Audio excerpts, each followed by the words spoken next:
সুস্থ থাকতে হলে এটা করতে হবে। ঠিক আছে, ডায়াবেটিস তো হবেই না, হার্টেরও কোনো সমস্যা হবে না, এটা আমার রিকোয়েস্ট। হ্যালো গাইজ, আমি চলে এলাম আবার একটা নতুন ব্লগ নিয়ে। আর এই ব্লগে থাকছে কীভাবে জমিন পরিচর্যা করতে হয়।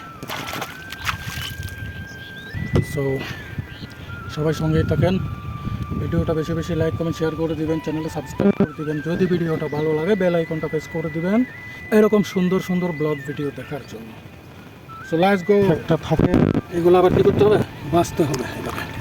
এভাবে কী পরিমাণে ঘাস হয়েছে, এই জায়গার মধ্যে শুয়ে গেছিলো মনে হয়, যার কারণে ঘাস হয়ে গেছে।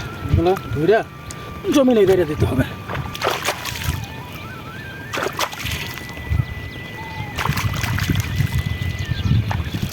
এগুলো ঘাস দেখেন, এগুলো ঘাস অনেক শক্তিশালী ঘাস, এগুলো বাঁচতে হবে। তারপরে গায়ে জমিনে ধান অনেক কাটা কাটা দিতে হবে, প্রতিদিন পানি দিতে হবে। কৃষকের কি কষ্ট, এত কষ্ট করে ফসল ফলানোর পরে এই কৃষকরা ন্যায্য মূল্য পায় না।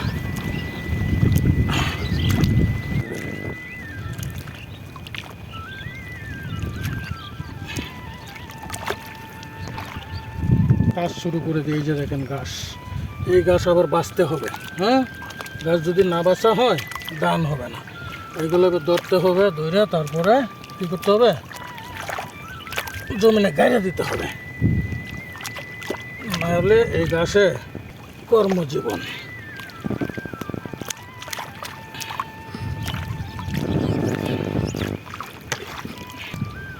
ঘাস হয়ে ভরে গেছে লোকের।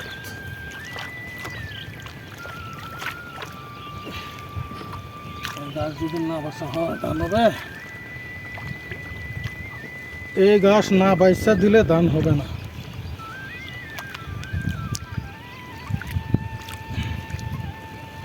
কৃষি কাজ সবচেয়ে কষ্টের কাজ, সবচেয়ে কষ্টের কাজ হলো কৃষি কাজ।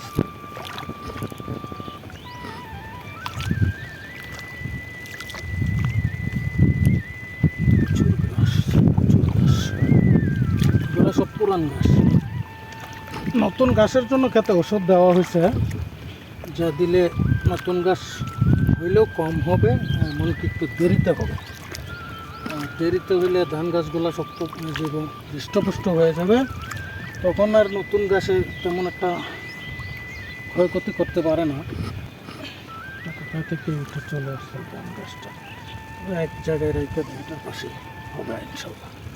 হয়ে লাগছে এটা, এখন তো চিনতে পারেন কিনা গাইজ, চিনতে পারেন এটা, এটাকে শামুক বলে। এই যে দেখেন ভাঙ্গা শামুক, পায়ে লাগছে, হয়তো পা কিছুটা কেটেও গেছে। সো এটা এখন কী করা যাবে, উঠে আইলের কাছে রেখে দিতে হবে।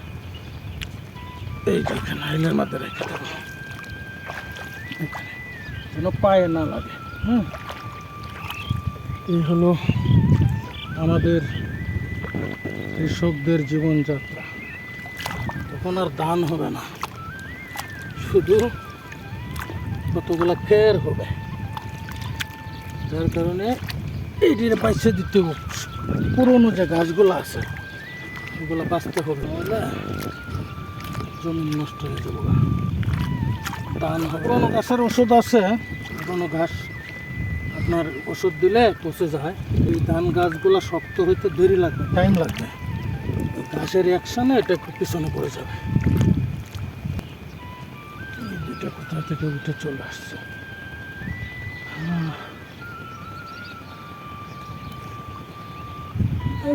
রেখে দিই,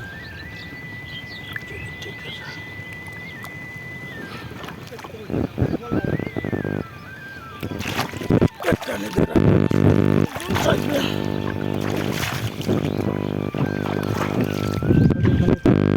মানুষ চলাচল করা, আইলের কি অবস্থা,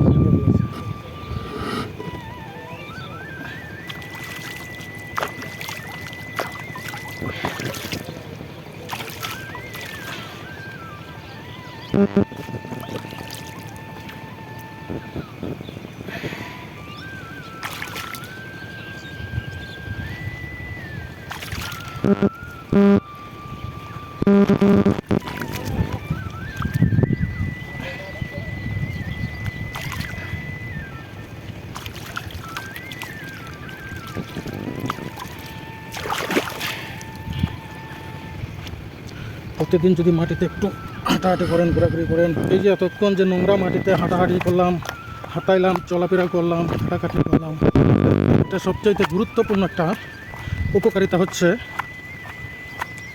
আমরা যদি স্যান্ডেল ছাড়া মাটিতে কিছু সময় প্রতিদিন ঘোরাঘুরি করতে পারি, হাঁটাহাঁটি বা হাঁটাহাঁটি, এতে আমাদের হেলথের জন্য উপকার। সবাই চেষ্টা করবেন এই মাটিতে অন্তত দিনে 2-4-10 মিনিট হলেও খালি পায়ে স্যান্ডেল ছাড়া হাঁটাহাঁটি করার জন্য। এটা আমার রিকোয়েস্ট বাংলাদেশের প্রত্যেকটা মানুষের প্রতি। সুস্থ থাকতে হলে এটা করতে হবে, ঠিক আছে? ভালো থাকবেন। ভিডিওটা ভালো লাগলে লাইক, কমেন্ট, শেয়ার করে দিবেন। অবশ্যই বেল আইকনটা প্রেস করে দিবেন এরকম সুন্দর সুন্দর ব্লগ ভিডিও দেখার জন্য। বাই।